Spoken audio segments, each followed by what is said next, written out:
திருப்பெருந்துறை ஸ்ரீ ஆத்மநாத சுவாமி திருக்கோவில் தேரோட்டம் ஆயிரக்கணக்கான பக்தர்கள் பங்கேற்பு.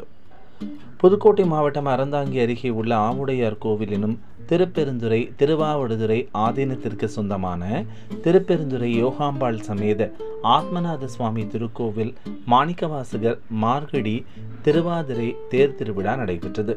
இத்திருவிழா வருடந்தோறும் நடப்பது வழக்கம். கடந்த 10 நாட்களுக்கு முன்பு கொடியேற்றத்துடன் விழா தொடங்கியது.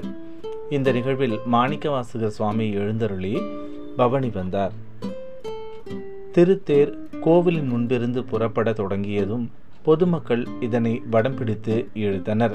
தேரின் முன்னே சிவனடியார்கள் மேளதாளத்துடன் ஆட்டமாடி வரவேற்றனர்.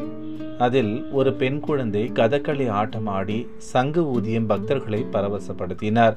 இதை காண ஆண்களும் பெண்களும் கூடினர். திருவிழாவை காண 5000க்கும் மேற்பட்ட பக்தர்கள் கலந்து கொண்டு சுவாமி தரிசனம் செய்தனர்.